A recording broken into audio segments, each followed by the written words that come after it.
आप देख रहे हैं समाचार एजेंसी ऑफ इंडिया में साइन न्यूज। कब है अरब सागर में समाहित होने वाली माता नर्मदा का अवतरण दिवस।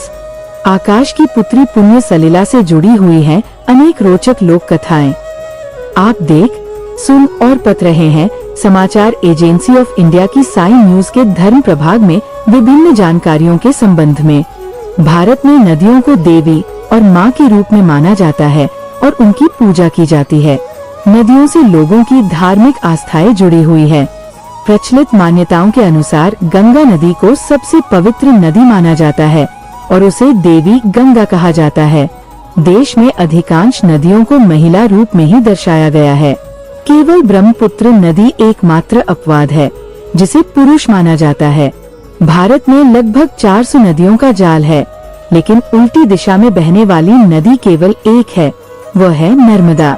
अगर आप जगत को रोशन करने वाले भगवान भास्कर, भगवान विष्णु जी एवं भगवान श्री कृष्ण जी, माता नर्मदा जी की आराधना करते हैं और अगर आप विष्णु जी एवं भगवान कृष्ण जी के भक्त हैं, तो कमेंट बॉक्स में जय सूर्य देवा, जय विष्णु देवा, जय श्री कृष्ण, हरिओम तत्सत, ओम नमो भगवते वासुदेवाय नमः, जय नर्मदा मैया लिखना न भूलिए।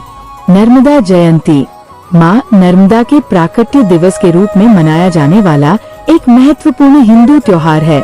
इसे माघ मास के शुक्ल पक्ष की सप्तमी के दिन बड़े धूमधाम से मनाया जाता है। माँ नर्मदा, जिन्हें रेवा के नाम से भी जाना जाता है, भारत की 7 पवित्र नदियों में से एक है और इनका भारतीय संस्कृति और धार्मिक परंपराओं में अत्यंत महत्वपूर्ण स्थान है।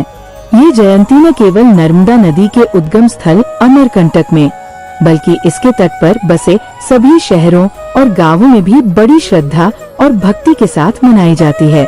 जानकार विद्वानों का मानना है कि इसका मतलब ये है कि जहां एक ओर ज्यादातर नदियां पश्चिम दिशा से पूर्व दिशा की ओर बहती है और उनका समापन बंगाल की खाड़ी में होता है, वहीं नर्मदा नदी पूर्व दिशा से पश्चिम की ओर जाती है और उसका मिलन अरब सागर से होता है।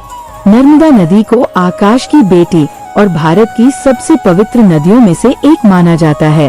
इस नदी के साथ प्रेम, विश्वासघात और अकेलेपन की कहानी जुड़ी हुई है। माँ नर्मदा अविवाहित क्यों रही? इसके पीछे पौराणिक मान्यता है। नर्मदा जयंती पर पूजन का शुभ मुहूर्त जानिए। सप्तमी तिथि प्रारंभ होगी 4 फरवरी 2025 को सुबह 4:37 से एवं सप्तमी तिथि समाप्त होगी 5 फरवरी 2025 को मध्य रात्रि 2:30 पर। पूजा का शुभ मुहूर्त जानिए। प्रातः संध्या मुहूर्त रहेगा सुबह 5:49 से 7:08 तक। अभिजीत मुहूर्त रहेगा दोपहर 12 से 57 तक। अमृत काल रहेगा दोपहर 13 से 4:34 के बीच एवं सर्वार्थ सिद्धि योग रहेगा सुबह 7:08 से रात्रि 9:49 तक। पुण्य सलिला माता नर्मदा जी का महत्व जानिए। नर्मदा नदी को मध्य प्रदेश की जीवन रेखा कहा जाता है। ये न केवल राज्य की कृषि और अर्थव्यवस्था के लिए महत्वपूर्ण है, बल्कि इसकी सांस्कृतिक और आध्यात्मिक धरोहर भी अतुलनीय है। नर्मदा का उद्गम स्थल अमरकंटक मैकल पर्वत श्रृंखलाओं में स्थित है, जो अपने प्राकृतिक सौंदर्य और धार्मिक महत्व के लिए प्रसिद्ध है। यहाँ से निकलकर नर्मदा नदी मध्य प्रदेश, महाराष्ट्र और गुजरात राज्यों से बहती हुई अंततः खंभात की खाड़ी में जाकर अरब सागर में मिल जाती है। नर्मदा नदी का पुराणों में भी विस्तृत वर्णन मिलता है। स्कंद पुराण, रेवाखंड और मत्स्य पुराण जैसे ग्रंथों में नर्मदा की महिमा का बखान किया गया है। माना जाता है कि नर्मदा के तट पर स्नान करने और इसके जल का सेवन करने से सभी पापों का नाश होता है और मोक्ष की प्राप्ति होती है। कई धार्मिक मान्यताएं और किंवदंतियां नर्मदा नदी के उद्गम और इसके महत्व से जुड़ी हुई है। नर्मदा जयंती के उत्सव के बारे में जानिए। नर्मदा जयंती के अवसर पर नर्मदा के तट पर विशेष पूजा अर्चना की जाती है। हजारों की संख्या में श्रद्धालु अमरकंटक और अन्य तटवर्ती क्षेत्रों में एकत्रित होते हैं। नदी में स्नान करके दीपदान किया जाता है और मां नर्मदा की स्तुति में भजन गाए जाते हैं। इस दिन नर्मदा के तट पर मेले लगते हैं, जिनमें स्थानीय संस्कृति और परंपराओं की झलक देखने को मिलती है। अमरकंटक में नर्मदा जयंती का उत्सव विशेष रूप से भव्य होता है। यहाँ स्थित नर्मदा मंदिर को विशेष रूप से सजाया जाता है और विभिन्न धार्मिक कार्यक्रमों का आयोजन किया जाता है। श्रद्धालु नर्मदा कुंड में स्नान करते हैं और मां नर्मदा की प्रतिमा की पूजा करते हैं।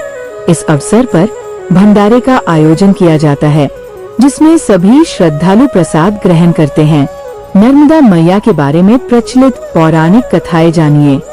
नर्मदा नदी के उद्गम और इसके महत्व के बारे में कई पौराणिक कथाएं प्रचलित हैं।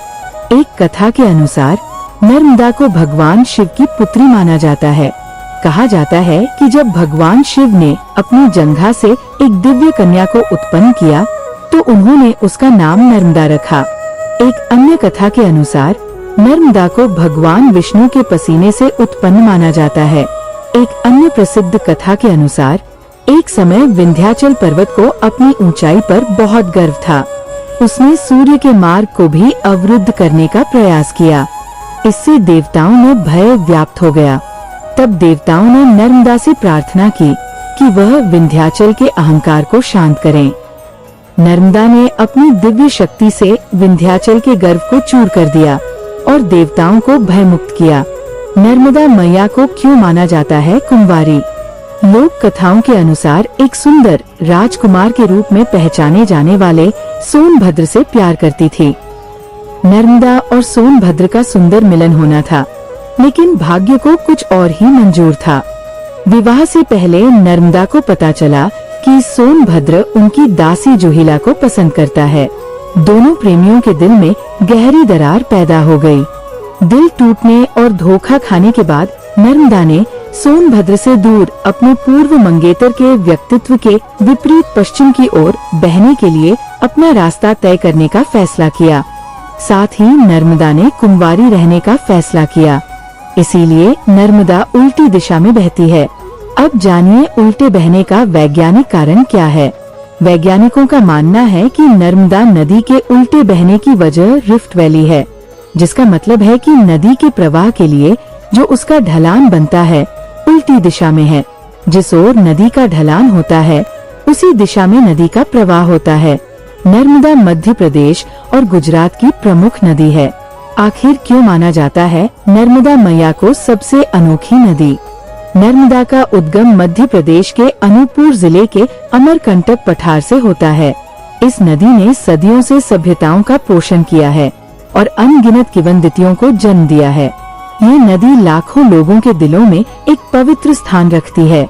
नर्मदा नदी का बेसिन लगभग 98,796 वर्ग किलोमीटर क्षेत्र को कवर करता है और मध्य प्रदेश, महाराष्ट्र और गुजरात तक फैला हुआ है। ताप्ती, माही, साबरमती, लूनी और कई छोटी नदियां भी पश्चिम की ओर बहती है, लेकिन नर्मदा अरब सागर में गिरने वाली एकमात्र प्रमुख नदी है। क्या आपको पता है माता नर्मदा है 5वीं सबसे बड़ी नदी? नर्मदा देश की 5वीं सबसे बड़ी नदी है। ये 1077 किलोमीटर का कुल मार्ग तय करती है। इस नदी को कुछ स्थानों पर रीवा नदी भी कहा जाता है। भगवान शिव के 12 ज्योतिर्लिंगों में शुमार होने वाला ओंकारेश्वर मंदिर भी नर्मदा नदी के तट पर बना हुआ है।